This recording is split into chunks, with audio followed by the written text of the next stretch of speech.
Halo Sobat Tombol Kangen, senang ketemu lagi di channel ini.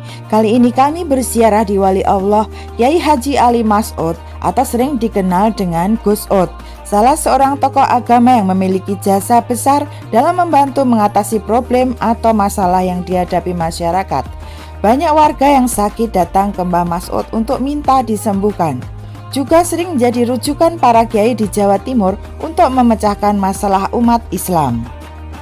Gus Ud lahir di Sidoarjo tahun 1908, merupakan keturunan dari Sunan Gunung Jati. Beliau putra kedua dari 3 bersaudara yang terlahir dari pasangan Kyai Said, pengasuh sebuah pesantren, dan Nyai Fatimah. Gus Ud tidak pernah mengenyam pendidikan sehingga tidak dapat membaca dan menulis, namun sangat piawai membaca Al-Quran. Beliau tidak menyiarkan agama Islam secara langsung, namun beliau memberikan wejangan bagi siapapun tamu yang datang di rumahnya. Gus Ud memiliki ilmu laduni sehingga beliau mempunyai kelebihan dibanding orang lain.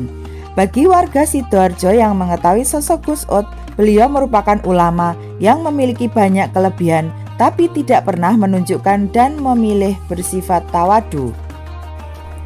Ketika Gus Ud remaja, ayah dan ibunya berpisah. Gus Ud memilih mengikuti ibunya. Gus Ud menikah namun tidak mempunyai keturunan. Badannya memang kecil tapi jangan macam-macam. Perkataan beliau itu sangat malati atau bertuah. Gus Ud itu tidak mempunyai pesantren namun muridnya tersebar di berbagai wilayah. Masyarakat di Sidoarjo sudah umum mendengar cerita kisah-kisah tuah Mbah Ud.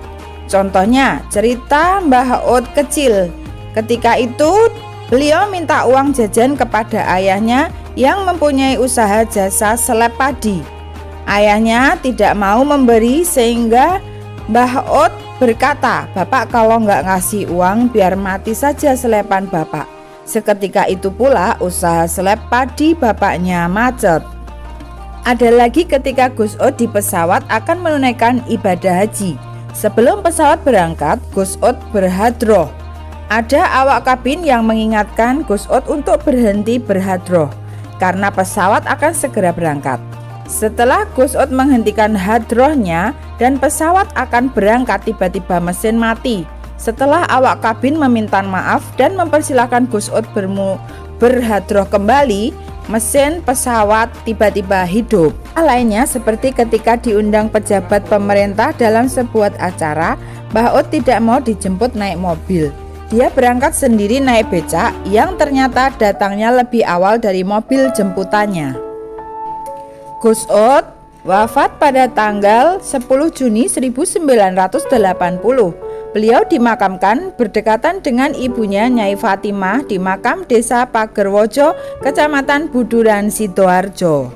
Di sekitar makam Gus Ud ada puluhan makam lain yang hanya dikijing semen dengan nisan bercat putih. Sebagian nisan ini ada yang ditutup kain hijau. Kemudian kita masuk di makam Gus Ud.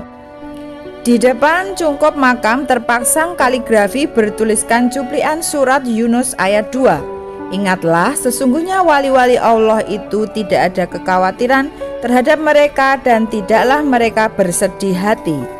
Saat memasuki makam Gus Ud ada perasaan yang luar biasa. Makam yang dindingnya dipenuhi dengan ukiran Jepara itu menggetarkan hati kami, sehingga kami bersimpuh, bermunajat berjam-jam lamanya di sini. Kami dapatkan ketenangan jiwa. Sejenak berhenti, memikirkan ambisi dunia, dan mengingat bahwa kepastian hidup adalah kematian. Keteladanan Gus Ud yang dekat dengan Sang Pencipta perlu kita contoh dalam kehidupan sehari-hari.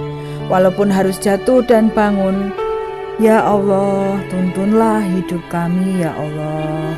Banyak orang berziarah untuk mengenang kealiman Gus Ud dan tidak sedikit yang berdoa di makam itu untuk ngalap berkah dari pejabat sampai rakyat jelata. Mantan Presiden Abdul Rahman Wahid juga pernah berziarah ke makam ini. Di dekat makam terdapat masjid. Selama ini masjid selalu direnovasi menjadi lebih baik. Panitia pembangunannya sama sekali tidak mengeluarkan uang untuk membeli material.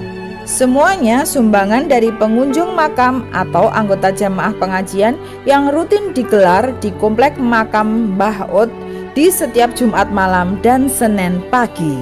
Wali Allah, guru yang memberi ilmu, tak putus asa walau peluh terus mengucur.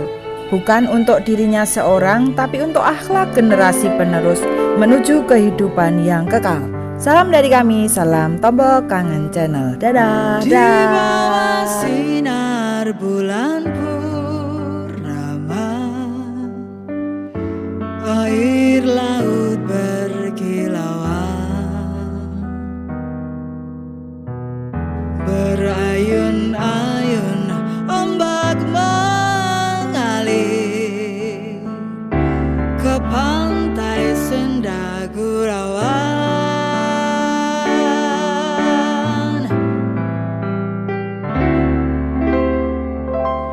Di bawah sinar bulan purnama, hati sedih jadi senang.